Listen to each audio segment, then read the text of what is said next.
Ahora, ¿cómo es la evolución de la entrevista? Aquí les tengo una pequeña escalerita en la cual la primera es una recopilación básica de datos que ahorita les voy a mencionar en la siguiente diapositiva.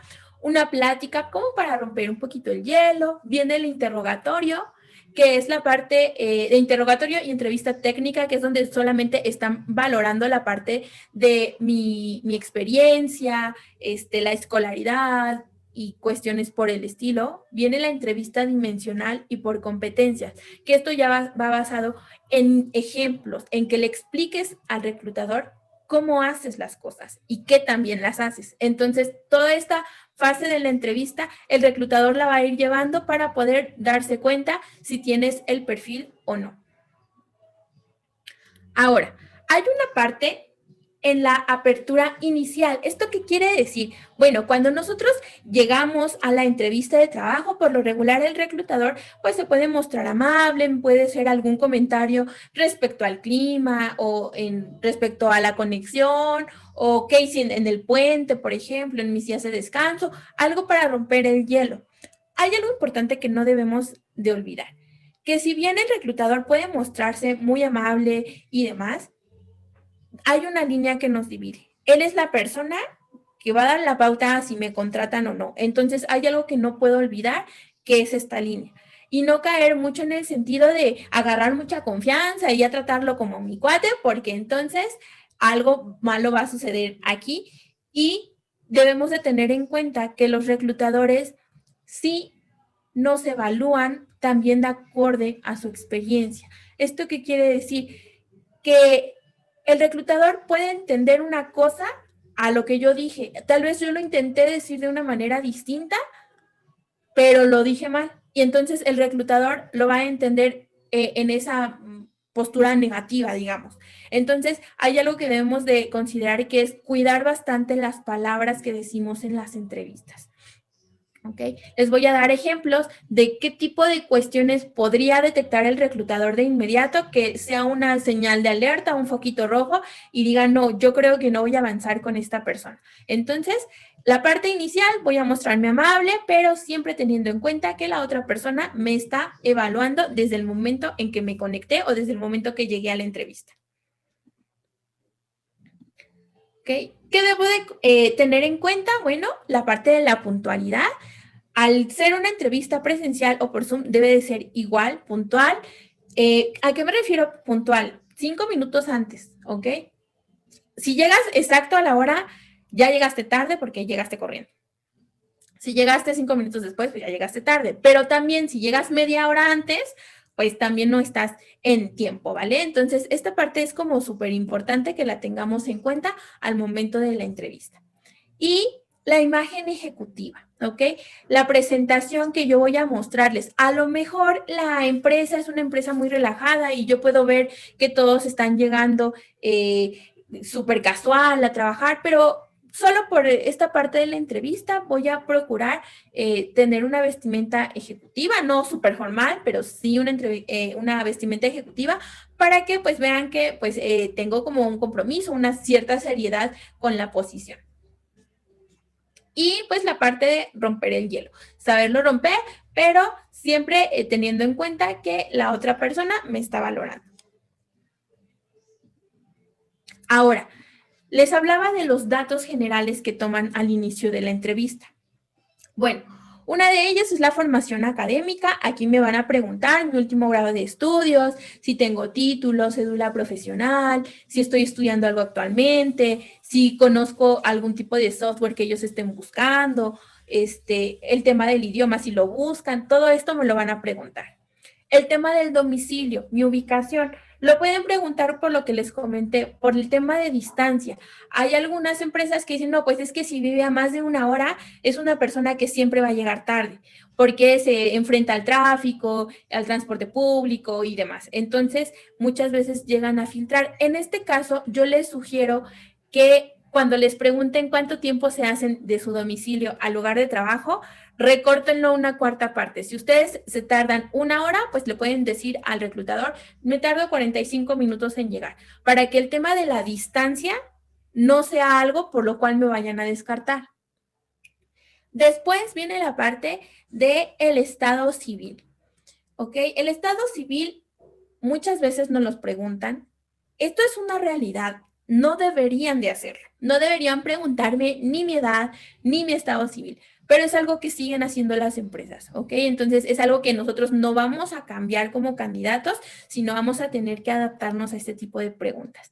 Hay veces que damos como mucha explicación. Por ejemplo, cuando me preguntan estado civil, bueno, es que, o sea, todavía estoy casado, pero ya me estoy divorciando, pero ya no vivo con ella. Entonces, eres soltero, ya no hay más, o estás casado o estás soltero. No demos muchas explicaciones. ¿Esto por qué? Porque el estado civil, algunos reclutadores lo unen con las preguntas de nivel socioeconómico.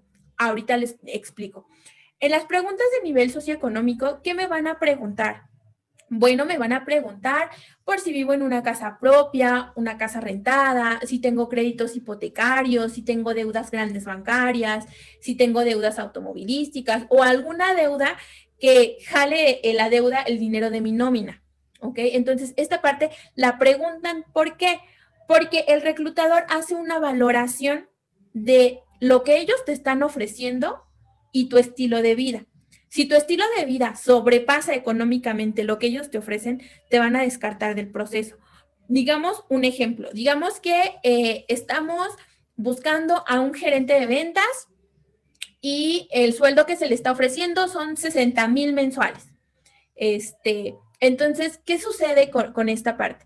Que la persona puede decir, bueno, yo voy a participar con ustedes para la vacante de 60,000 mensuales, pero resulta que el señor es una persona que está casado, pero su esposa es ama de casa, no trabaja y tiene a 2 hijos en universidades privadas.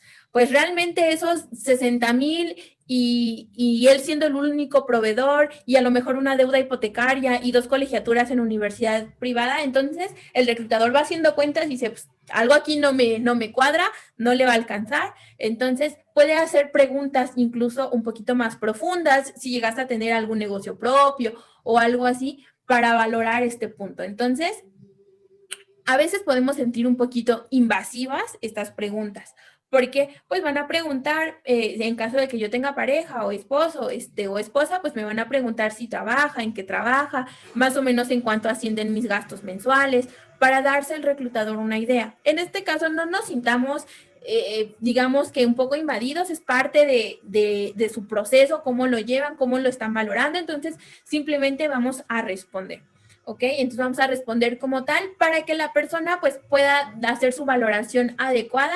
Entonces solo sería por esto en el cual podrían ligar la parte de estado civil y las preguntas de nivel socioeconómico. Cuando no es tan relevante o que pasaríamos un estudio socioeconómico realmente muy fácil, pues cuando son personas solteras, no tienen hijos, a lo mejor viven con papá y mamá todavía, las personas a lo mejor un poco más jóvenes realmente no les dan mucha importancia al reclutador a su estudio socioeconómico porque digamos que no tiene deudas a largo plazo y pues no tiene como la parte de una inestabilidad financiera porque vive en casa con su familia. Entonces sería como el único caso en el que podríamos sentirnos un poquito despreocupados de las preguntas que nos hagan, pero si no fuese así, solo responder como tal y continuar con la entrevista, porque esta fase es muy rápida, realmente te harán unas 7 preguntas de esto y no más. Ahora, viene el cuerpo de la entrevista. En el cuerpo de la entrevista vamos a abordar 4 aspectos. Uno, pues obviamente la parte laboral, que es la que más me interesa. Jessica, ¿Sí? una pequeña cosa, y de hecho quería hacer una pequeña paréntesis antes de continuar también con el tema, y esto es interesante porque yo tengo una comunidad de profesionales o de seguidores que están en varias partes de Latinoamérica y también en España. Estas técnicas se utilizan principalmente en México. Y hay países en donde hay ciertas variaciones. Hay países en donde, por ejemplo, no se hace la visita domiciliaria. Y hay otros países en donde hay preguntas tipo que son prohibidas. Por ejemplo, la edad o el estado civil en España, eso está prohibido y también se puede denunciar. Pero en México sí se puede preguntar. Entonces, esto quería hacer ese pequeño paréntesis. Eso para las personas que están conectados, me gustaría, porque yo estoy al pendiente de todos los que están conectados, díganme por favor de dónde vienen, para yo estar atento, para poder indicar si hay algunas diferencias y si se aplica o no, para estar al pendiente allí. Número uno. Número dos, Me gusta la presentación de Jessica porque nos hace entender de que los reclutadores son muy meticulosos, porque su objetivo es utilizar cualquier pequeño detalle, pero pequeños detalles que quizás nosotros ni siquiera lo consideremos, pequeños detalles para poder determinar de que una vez contratada la persona no pueda haber conflictos después con la organización, ya si sea a la hora de ingresar al trabajo, ya si sea en su horario, en que acepta las responsabilidades, en que se alinee con la política de la empresa, se pueda trabajar bien con el equipo, porque hay equipos de trabajo o jefes que tienen bueno, equipos que tienen un mando, un tipo de liderazgo pues rudo y directo, y si la persona tiene un estilo diferente, entonces puede hacer un choque, inclusive dentro del mismo departamento. Hay tanta cantidad de variables que analizan los reclutadores y que pudiera parecer que son cosas como muy tediosas. Ah, Jessica está diciendo demasiadas cosas, pero en serio, eso lo analizan todos los reclutadores. Y hay que aprovechar y hay que estar muy al pendiente de todo lo que nos dice Jessica, porque de nuevo son detallitos y a veces ocurre que nosotros decimos alguna cosa y hace que al final nos descarte. Puede ser que de repente yo tenga doble ubicación, yo esté ubicado, no sé, en Ciudad Real y Madrid. Yo estoy ubicado en Ciudad Real y Madrid, aunque ahora estoy en Ciudad Real. Pero entonces yo no tengo ningún problema de irme a Madrid y trabajar allí, porque ahí tengo otra, ahí yo tengo otra casa. Y de repente me preguntan dónde vives y yo digo, bueno, en Ciudad Real. Y me pueden descartar y no expliqué que yo puedo vivir allá y tengo una casa allá. Y entonces me faltó explicar eso. Por lo tanto, yo tengo que estar muy al pendiente. Y de repente me puede ocurrir de que yo tengo un familiar, no vivo allá, pero lo tengo planificado. Y si me dicen que sí, me puedo ir de una vez sin ningún problema. Pero no lo mencioné. Así que tenemos que estar muy al pendiente de cualquier pequeño detalle.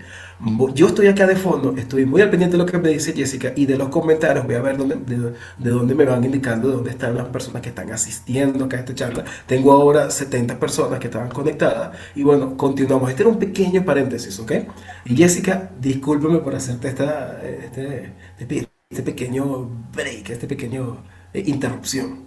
No, claro, Continúo. cuando haya algo así, igual coméntame, porque sí, varía bastante por país la forma en la que nos pregunten ciertas situaciones. En este caso, por ejemplo, en el tema de la distancia, como lo comentas, yo les sugiero que eso es importantísimo. Nosotros cuando vamos a una entrevista debemos de investigar a la empresa. En este caso, pues investigar también la ubicación, dónde sería el lugar de trabajo, por si ya a mí me queda lejos o estoy en otra ciudad, aclararle a la persona que yo no tengo problemas con cambiarme de residencia o algo por el estilo. Y adicional, pues revisar misión, visión, valores, porque todo esto va a salir a la luz en la entrevista. ¿Ok? Entonces, quedamos en la parte del cuerpo en la entrevista.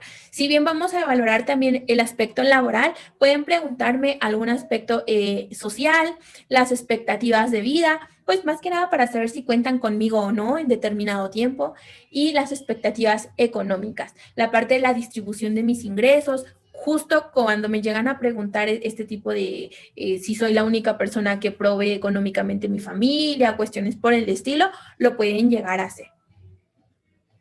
Ahora, ¿qué es